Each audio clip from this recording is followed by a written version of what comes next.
आधी रात को बेवा औरत घरवालों को धोखा देकर किसके साथ रंगरेलियां मनाने जाती थी। रात को बेवा औरत सो रही थी कि अचानक वह अपने बिस्तर से खड़ी होती है और टॉर्च लेकर घर से बाहर निकल जाती है। बेवा औरत के ससुर ने देखा कि उसके घर की बहू कहीं जा रही है। उसने सोचा बहू शायद वॉशरूम गई होंगी। यह सोचकर वह वापस सो जाते हैं। तकरीबन 1 घंटे के बाद वह बेवा औरत वापस आती है और अपने बिस्तर पर जाकर सो जाती है। दूसरे दिन वह बेवा औरत का ससुर पूरा दिन यह सोचता है कि आखिर यह औरत कहां जाती है। जब मेरा बेटा जिंदा था उस वक्त यह औरत ऐसी हरकतें नहीं करती थी, लेकिन अभी आधी रात को कहां जाती है, किससे मिलती है, कुछ पता नहीं। आज रात को मैं इसे रंगे हाथ पकड़ लूंगा। रात का वक्त हुआ। जब रात के 12 बजे तो बेवा औरत अपनी आंखें खोलती है। वह अपने बिस्तर से खड़ी होती है और घर में नजर दौड़ाती है कि कोई जाग तो नहीं रहा। वह टॉर्च उठाकर घर से बाहर निकल जाती है। उस औरत के ससुर आज सोए ही नहीं थे। वह तो बस सोने की एक्टिंग कर रहे थे। जैसे ही वह बेवा औरत घर से बाहर निकली तो उसका ससुर भी उसके पीछे पीछे चलने लगा। वह बेवा औरत आगे आगे चली जा रही थी और उसका ससुर उसका पीछा कर रहा था। कुछ देर के बाद वह औरत एक घर के अंदर दाखिल होती है। उस औरत के ससुर ने घर में देखा कि घर में 2 मासूम बच्चे उस औरत का इंतजार कर रहे थे। वह औरत उन दोनों बच्चों के लिए खाना पकाती है।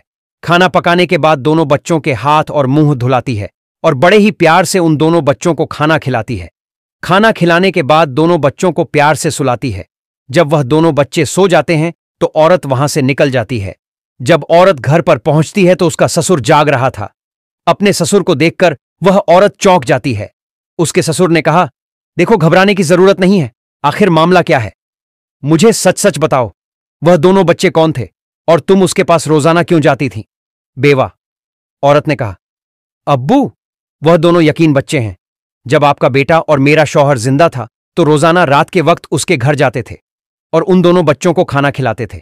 जब उनका इंतकाल हो गया तो उसके बाद उन दोनों या 3 बच्चों का ध्यान रखने वाला कोई नहीं था।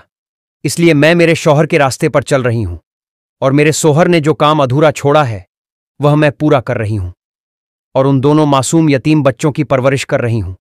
यह सुनकर उस औरत के ससुर ने कहा कि मुझे माफ करना, मैंने तुम पर बेवजह शक किया। तुम बहुत नेक काम कर रही हो, लेकिन यह काम तो तुम मुझे बात कर भी कर सकती हो। मैं नेक काम के लिए तुम्हें मना नहीं करता। औरत ने कहा, कहां मैं जानती हूं, आप क्या दुनिया का कोई भी शख्स ऐसे नेक काम के लिए मना नहीं करेगा, लेकिन मेरे शौहर ने मुझसे वादा लिया था। इन दोनों यतीम बच्चों की जिस तरह हम मदद कर रहे हैं उसके बारे में किसी को पता नहीं लगना चाहिए।